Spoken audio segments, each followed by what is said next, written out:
Good morning आशीष। और बड़ा data जो कल आया सीपीआई का वो अनुमान मुताबिक था और 2.7% के अनुमान थे, 2.7% ही आया है। और कोर सीपीआई भी 3.3 का अनुमान था, वो भी 3.3 ही आया है। तो एनालिस्ट जो कह रहे थे कि अगर ये इस तरह अनुमान मुताबिक आया, मगर एक बात आपको बता दूं कि ये अभी भी 2% के लक्ष्य से काफ़ी दूर है और पिछले महीने के मुकाबले ज़्यादा है। पिछले महीने 2.6% आया था, मगर और दूर चले गए थोड़ा। मगर अब ये प्रोबेबिलिटी कंफर्म हो गई है कि अगले हफ्ते फेड ब्याज दरें काटेगा।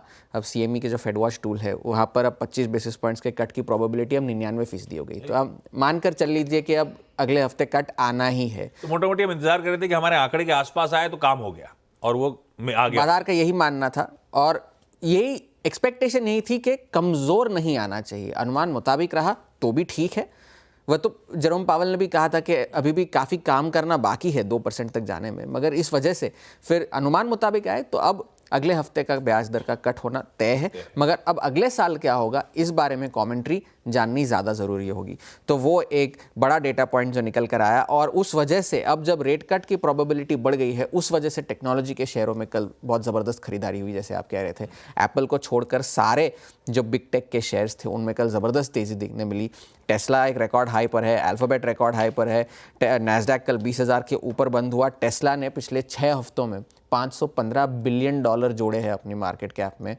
तो ये एक बड़ा डेटा निकल कर आया कि अब 2021 के बाद पहली बार टेस्ला ने रिकॉर्ड हाई बनाया, और ये बिग टेक में सिर्फ इकलौती ऐसी कंपनी थी जिसने इस साल रिकॉर्ड हाई नहीं बनाया था। एप्पल और वगैरह तो बाकी सारे तो बना चुके थे, मगर टेस्ला ने नहीं बनाया। अब जो है टेस्ला के शेयर इस साल भी अगर 71% की तेज़ी है, उसमें ज़्यादातर तेज़ी हमें चुनाव के बाद ही देखने मिली है, अमेरिका के चुनावों के बाद। अब जो इक्विटीज़ के बाद बाहर अगर हम देखें तो डॉलर में फिर से थोड़ी सी तेज़ी देखने को वापस मिल रही है। तीसरे दिन लगातार डॉलर कल मजबूत हुआ, बाकी जो करेंसीज हैं उनके मुकाबले 106.6 के स्तर पर आ चुका है। यील्ड्स जिसकी हम बातें कर रहे थे कि कूल ऑफ होती जा रही है, 4.15 से अब दोबारा बढ़कर 4.27 के आसपास आ चुकी है। तो वो एक ध्यान में रखने वाली बात है।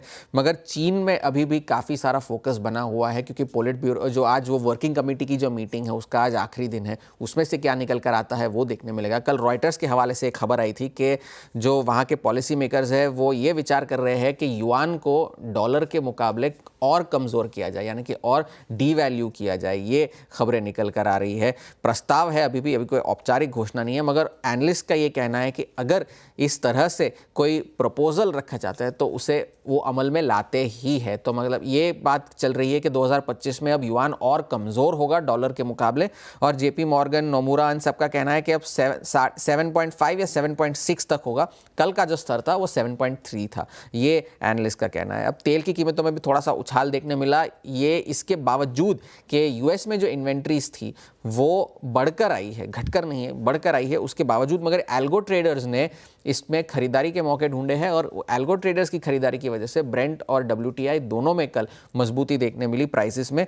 और ओपेक ने जो 2025 का जो कंजम्पशन का अपना जो टारगेट है वो 2 लाख बैरल प्रतिदिन से घटा दिया है, ये डेटा निकल कर आया है। और IEA का कहना है कि 2025 में अगर ओपेक अपनी प्रोडक्शन डिले कर भी देता है तो भी 1 मिलियन बैरल पर डे का जो है वो अतिरिक्त सप्लाई रहेगा बाजार में, इस तो भी तेल की कीमतें कमज़ोर हो सकती है। आज इनिशियल जॉबलेस क्लेम्स के डेटा आएंगे, PPI का डेटा आएगा यूएस से, और ECB का इंटरेस्ट रेट डिसीजन आएगा आज शाम 6:45 बजे। तो वहाँ पर भी नज़र रखने की ज़रूरत है। ब्याज दरें घटने के आसार तो वहाँ भी है, तो वहाँ से क्या डेटा निकल कर आता है वो देखना ज़रूरी है।